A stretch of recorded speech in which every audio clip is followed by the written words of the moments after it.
तो चलिए शुरू करते हैं आज की इस वीडियो में क्लास 12वीं का गणित प्रश्नावली 4.2 को। लेकिन इसे सॉल्व करने से पहले आप लोग को इसका थ्योरी जानना बहुत ही जरूरी है, जिस थ्योरी का नाम है 4.2 पढ़ने के लिए सारणी का गुणधर्म, प्रॉपर्टीज ऑफ डिटर्मिनेंट्स। ये बहुत ही इंपॉर्टेंट है। यदि इस टॉपिक को, इस थ्योरी को नहीं पढ़ते हो और सोच रहे होंगे कि डायरेक्ट हम एक्सरसाइज को कर ले, तो बस की बात नहीं है आप लोग को क्वेश्चन करना। ठीक है, बिना थ्योरी का हो ही नहीं सकता है एक भी क्वेश्चन। तो बहुत ही इंपॉर्टेंट है थ्योरी को पढ़ना। तो चलिए आज की इस वीडियो में 4.2 का हम लोग सीखेंगे थ्योरी। ठीक है, यानी थ्योरी में सारणिकों का गुणधर्म सीखेंगे।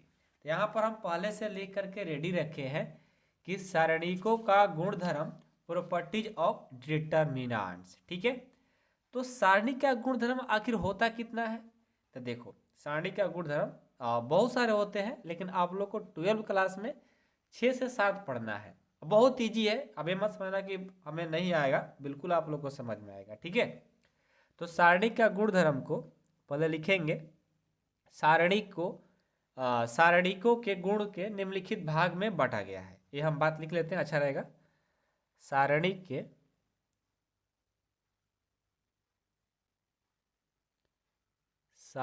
के गुण के सारणी के गुण को, चाहे गुणधर्म बात एक ही है, सारणी के गुण को निम्नलिखित भागों में बांटा गया है। निम्नलिखित कहने का मतलब नीचे जो दिया रहेगा वही निम्नलिखित भागों में बांटा गया है। बांटा गया है, निम्नलिखित का मतलब समझते हो ना? मतलब जो नीचे लिखेंगे, नीचे दर्शाने का मतलब होता है निम्नलिखित। ठीक है, तो देखो पहला है, थोड़ा सा हम पेन चेंज कर लेते हैं। पहला है कि लिख दे के बोल देंगे तो हो जाएगा। मेरे ख्याल से हम बोल देते हैं, नहीं लिख देते हैं तो अच्छा रहेगा ना। पहले एक बार बोल देते हैं, आप लोग समझिएगा। पहला है सारणी का गुणधर्म।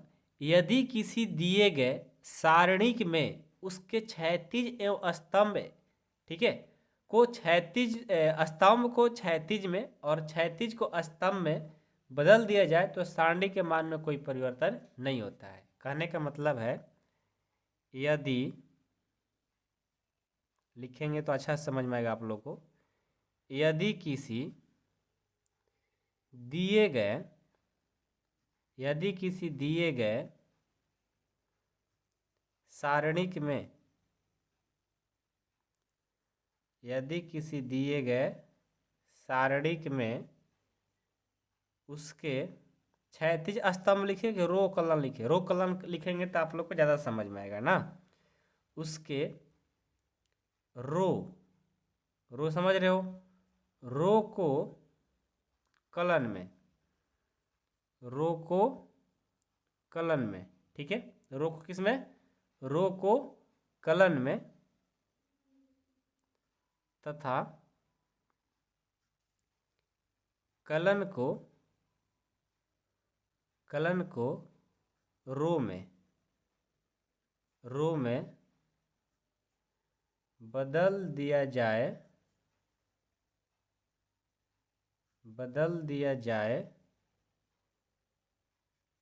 तो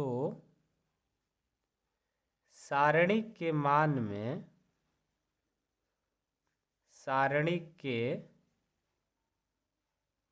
में कोई परिवर्तन नहीं होता है। कोई परिवर्तन नहीं होता है। कोई परिवर्तन नहीं होता है। याद रहेगा? एक बार फिर से समझो। यदि कोई सारणिक यानी कोई भी डिटर्मिनेंट्स रहेगा, उसके रो को कलन में और कलन को रो में बदल दिया जाएगा तो उसके मान में कोई अंतर नहीं होगा। कहने का मतलब है, एग्जाम्पल से आप लोग को बातें समझ में अच्छे से आएगी। मान लो कोई इक्वेशन है, ए बराबर कोई डिटर्मिनेंट्स दिया है 1 2 4 3, ठीक है। इसका मान निकालोगे तो क्या होगा? पहले इनको गुना करते हैं, 3 को 1 से करेंगे 3, बीच में लगता है माइनस, 4 को 2 से करेंगे 8, 3 में से 8 जाएगा, ये हो जाएगा -5। अब देखो इसी क्वेश्चन को, ठीक है, इसी क्वेश्चन को यदि रो और कॉलम को चेंज करते हैं, ये रो है ना, 1 2 रो है, इस रो को हम कॉलम में कर दिए, देखो ये रो है ना, इस रो को भी कॉलम में कर दिए ना, यानी सभी रो को कॉलम में कर दिए।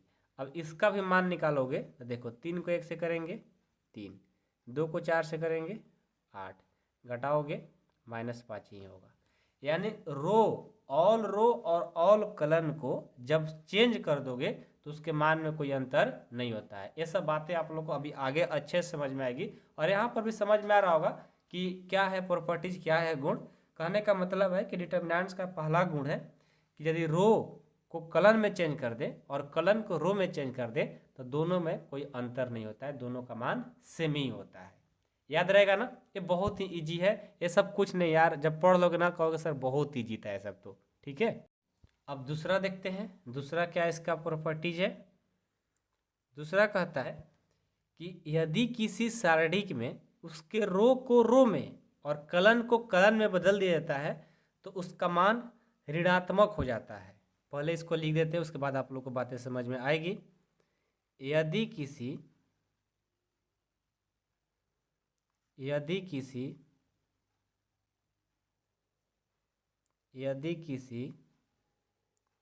सारणिक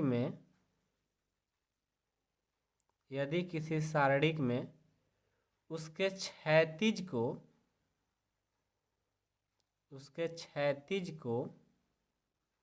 क्षैतिज यानी रो लिखेंगे तो अच्छा रहेगा, आप लोग हमेशा रो बोले हैं तो रो ही लिखेंगे। उसके रो को रो में या कलन को कलन में बदल दिया जाए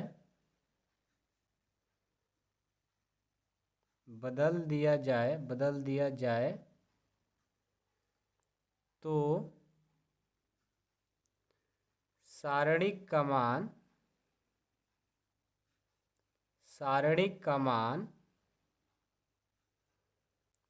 ऋणात्मक हो जाता है,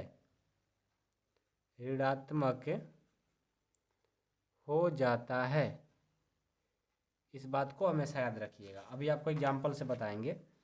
जैसे मान लो कि कोई आपका क्वेश्चन है 1 3 2 8, ये क्वेश्चन है, इसे सॉल्व करोगे तो पहले 8 और 1 को करेंगे तो 8, बीच में लगेगा माइनस, 2 को 3 से करेंगे 6, 8 में 6 जाएगा, ये 2 हो गया। अब आपका थ्योरी यानी प्रॉपर्टीज कहता है यदि इसी क्वेश्चन को यदि रो को रो में यानी R1 को, ठीक है, ये R1 है ये R2 है, R1 की जगह R2, R2 की जगह R1 जब चेंज कर दोगे तब देखो R1 को R2 में, R2 को R1 में, तो R2 वाला R1 में लिख दिए, R1 वाला R2 में लिख दिए। जब इसको चेंज कर देंगे तो इसका मान तो सेम होगा लेकिन नेगेटिव यानी ऋणात्मक माना जाएगा। देखो 3 को 2 से करेंगे 6, बीच में लगता है माइनस, 1 को 8 से करेंगे 8, ये देखो इसका -2 आ गया, प्लस था ये माइनस हो गया, यानी उल्टा हो जाता है, ऋणात्मक हो जाएगा। यदि माइनस रहता ये प्लस हो जाता, ठीक है। तो ये भी याद रखिएगा, कोई भी सारणी को रो में या कलन को कलन में बदल देंगे तो उसका मान ऋणात्मक हो जाता है, याद रहेगा। चलो उसके बाद तीसरा है कि किसी दिए गए सारणी में उसके 2 रो या 2 कलन, ठीक है, एक समान हो या 3 में भी हो, 2/2 में या 3/3 में हो और सबका मान समान होगा तो उसका मान 0 हो जाता है। पहले इसको लिख देते हैं तब समझ आएंगे आपको कि किसी दिए गए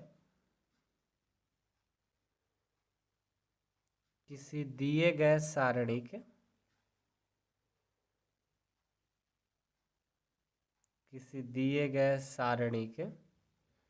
में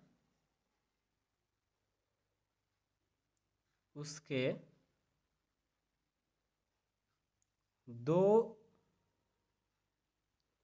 2 रो या दो कलन समान हो या तीनों एक समान हो, तीनों एक समान हो तो सारणिक का मान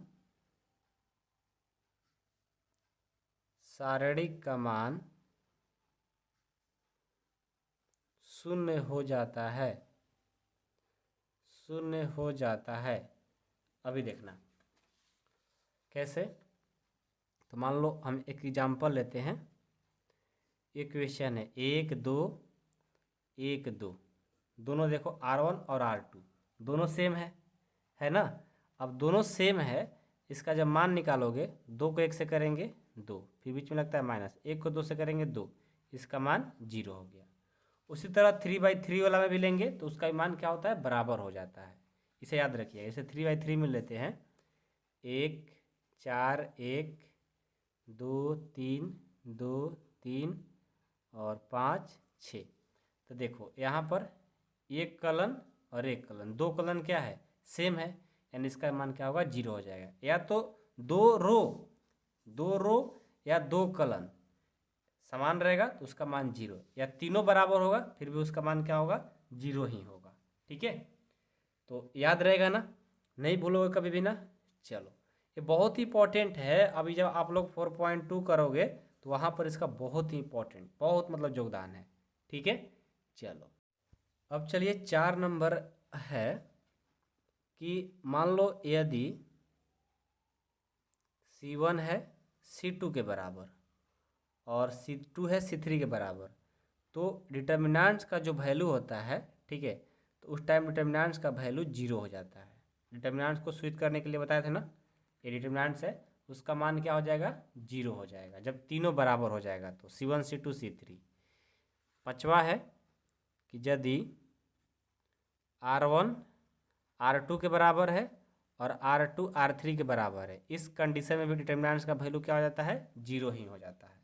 ठीक है, 6 नंबर है कि चक्रीय सारणी का मान, चक्रीय का मतलब समझ रहे हो, अभी समझाते हैं। चक्रीय सारणी का मान हमेशा शून्य होता है, हमेशा क्या होता है, शून्य होता है। ठीक है, अब चक्रीय सारणिक होता क्या है, तो देखो चक्रीय सारणिक में होता है कि 1 से स्टार्ट हुआ, 2 3 फिर 4 फिर 5 फिर 6 फिर 7 फिर 8 फिर 9, लगातार रहेगा। तो उस कंडीशन में इसका वैल्यू बिना सॉल्व किए ही अब बता सकते हो कि 0 होता है, क्योंकि सब थ्योरी है। ठीक है, समझ में आई बात। अब चलो 6 के बाद 7 भी देख लो, 7 ही लास्ट होगा। ठीक है, 7 है कि यदि किसी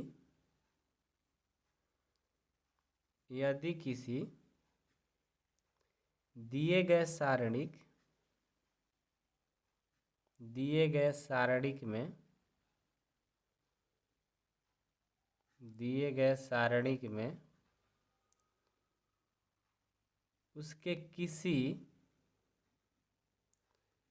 किसी एक रो या एक कलन में जिस राशि से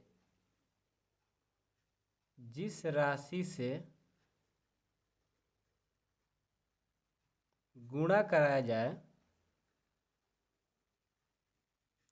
कराया जाए, ठीक है, और उसी से भाग दे दिया जाए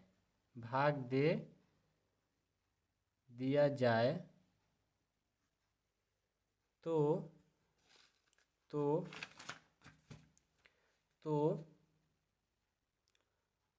उसके मान में कोई परिवर्तन नहीं होता है, तो उसके मान में कोई परिवर्तन नहीं होता है। ठीक है, इसे याद रखिएगा, समझ गए। जैसे मान लो कि यहाँ पर कोई भी एक कंडीशन ले लेते हैं। जैसे यहाँ पर ले लिए, कोई दिया है 1 2 4 6।